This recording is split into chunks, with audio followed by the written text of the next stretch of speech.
There is a river of gold flowing out of Africa, one dug by human hands, not nature. A river that glimmers with promise, but is shadowed by pain and loss. In the heart of the continent, gold is often extracted in the midst of chaos and war, where the ground is as unstable as the politics above it. This gold is stained with the blood of conflict, mined in war-torn landscapes like Sudan and Ethiopia, where violence and desperation are daily realities. Its journey leads straight to Dubai, a city built on wealth and commerce, where fortunes are made and lost in the blink of an eye. This is the story of how that journey happens, and what it costs, not just in money, but in human lives and futures. Wars create the perfect conditions for this hidden trade to flourish, where gold funds warlords and governments, buying weapons and prolonging conflict, turning natural wealth into fuel for endless violence. As fighting intensifies, the flow of gold to Dubai accelerates, providing a lifeline to those waging war and making the city a magnet for illicit fortunes. Gold pays for the guns that secure the mines, fueling a cycle of violence that is hard to break and even harder to escape. In Sudan, militias control gold production, using it as leverage in their brutal struggle for power. In Ethiopia, a surge in gold exports to the UAE shadows horrific conflict, as gold becomes both a prize and a weapon.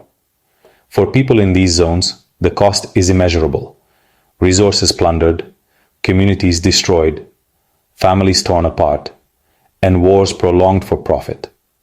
The world is beginning to question Dubai's role as a hub for this untraceable gold, and whether enough is being done to stop the bloodshed. This is not just an African or Middle Eastern story. It's about the hidden connections in our global economy, and the unseen costs of the gold that glitters in shop windows everywhere. The river of gold is also a river of blood, flowing from the heart of Africa to the world, leaving scars that may never heal. In April 2023, Sudan plunged into a brutal civil war between the Sudanese armed forces and the Rapid Support Forces, shattering any sense of stability in the country. The streets of Khartoum became battlegrounds, and the nation's future was thrown into chaos.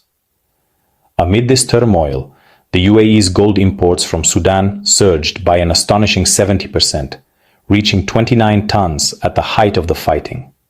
Planes loaded with gold landed in Dubai, as the city's markets became a hub for Sudanese wealth fleeing the conflict. This was no coincidence.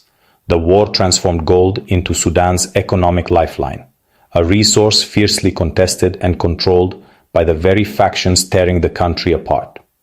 Gold became the currency of war, funding weapons and fueling rival ambitions. The official government tried to maintain legal exports, but the real prize, the mines themselves, fell into the hands of the RSF, who seized control of key mining regions and used the profits to strengthen their grip. Official export figures were just the tip of the iceberg. Most gold was smuggled through dangerous routes in Chad and Libya, hidden in vehicles and carried across desert borders, before finally reaching Dubai's lucrative markets. The war didn't stop the flow of gold. It rerouted and accelerated it. Smugglers, traders, and armed groups all found new ways to profit, turning chaos into opportunity. Gold became the perfect asset for a failed state, valuable, portable, and easily laundered. In a country where banks were shuttered, gold was the only currency that mattered. The UAE's role shifted from trading partner to primary financier, wittingly or not, of a conflict that displaced millions and left families struggling to survive in makeshift camps. Dubai's vaults filled with gold, each bar carrying the shadow of Sudan's suffering and the fingerprints of war. The formal banking system collapsed, but the gold trade thrived, becoming the backbone of a shattered economy. The cycle of gold and violence became self-sustaining, with each shipment funding more conflict and deepening the crisis. The world's insatiable demand for gold kept the war machine running, linking distant markets to the suffering in Sudan. In Sudan, gold is both a blessing and a curse, a source of hope, but also a driver of endless conflict and pain. To truly understand Sudan's gold trade, you must first understand Mohammed Hamdan Dagalo, better known as Hemedti, the powerful leader of the Rapid Support Forces, or RSF. His rise to prominence is inseparable from the country's gold. Hemedti's power is built on gold. The precious metal is the foundation of his influence, funding his ambitions and fueling the RSF's expansion. His forces seized lucrative mines, especially in Darfur, long before the current war erupted. Control of these mines gave the RSF a steady stream of wealth and leverage. The RSF runs the mines like a military operation, taxing miners, controlling checkpoints, and dominating the smuggling routes that move gold out of Sudan. Gold revenue funds weapons and fighters, not schools or hospitals. The profits rarely reach ordinary Sudanese, who see little benefit from their country's riches.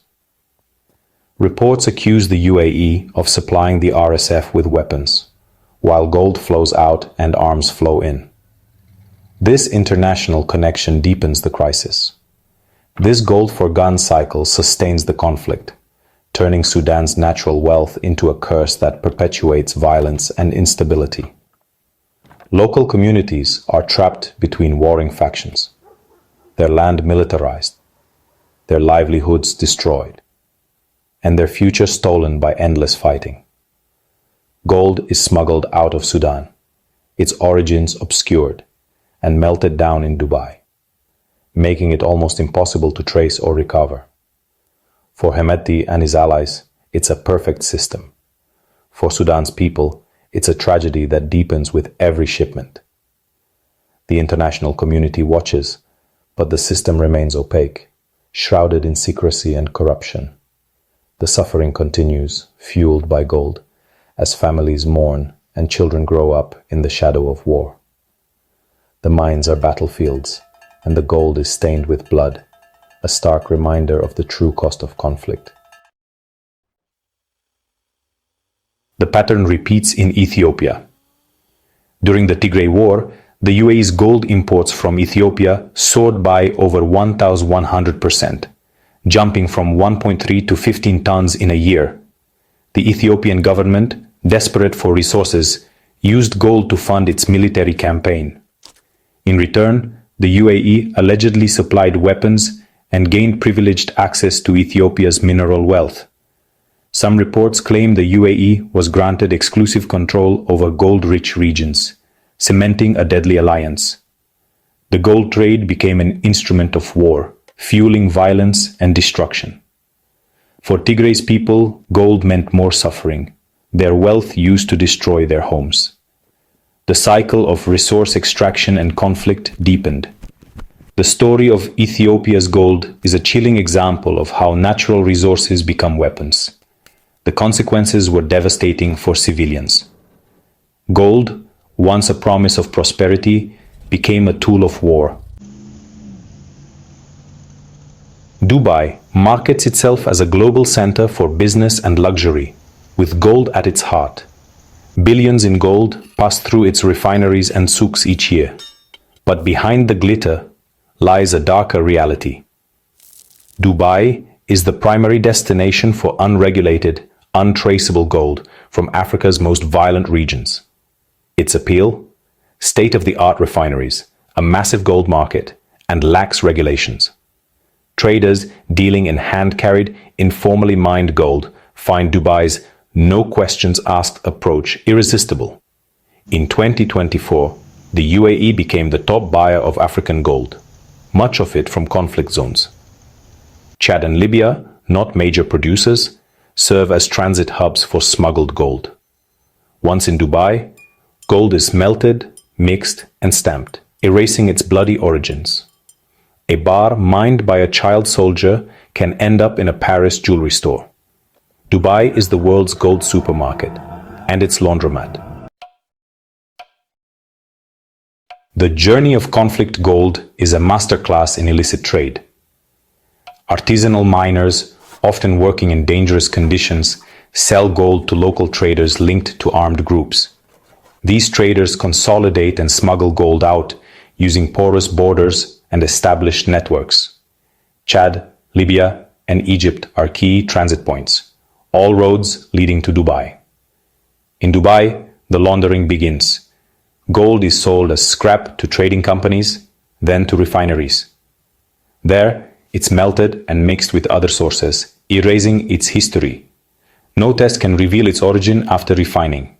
Stamped with a UAE brand, the gold is now legitimate, ready for banks, jewelers, and electronics firms. Dubai's market is a giant washing machine for conflict gold. The process turns raw, blood-stained metal into a clean, global commodity. The violence is hidden, but the profit is real. This is how dirty gold becomes clean. While Dubai profits, ordinary people in Sudan and Ethiopia pay the price. Gold attracts armed groups, bringing violence, displacement, and forced labor to local communities. The trade perpetuates war, funding groups like the RSF and deepening humanitarian crises. Legal exports are disrupted, but smuggling thrives, causing currency collapse and skyrocketing prices for essentials. Gold mining devastates local economies and environments. Farmland destroyed, water poisoned, communities ruined. The promise of wealth leads to poverty and environmental disaster. Behind every bar of conflict, gold are stories of families displaced, lives lost, and futures destroyed. The human cost is staggering. This is the true price of an unregulated market. The world is waking up to the link between African conflicts and Dubai's gold market. Human rights groups and journalists demand accountability, exposing how lax UAE policies fuel war and abuse.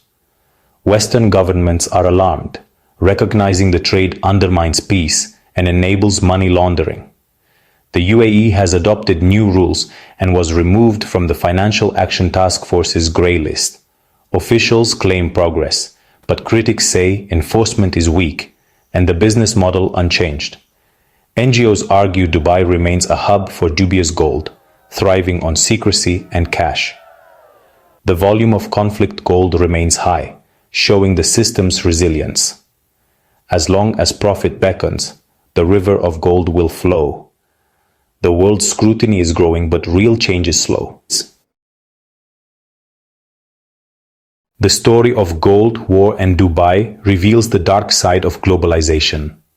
The wealth of one city is built on the misery of another, connecting the world's poorest and richest through violence and greed. Africa's mineral wealth, meant to lift millions from poverty, is instead fueling endless conflict. Gold funds wars, wars secure more gold, and the cycle drains nations of hope. As long as Dubai absorbs tainted gold, warlords have incentive to plunder. This is a global problem. Conflict gold ends up in our jewelry, electronics, and banks. Lack of transparency makes us all complicit. Stronger regulations and real enforcement are urgently needed. The future of Sudan, Ethiopia, and others depends on breaking this cycle. Dubai must choose global respect or being the world's conflict gold laundromat. It's time for transparency to shine into the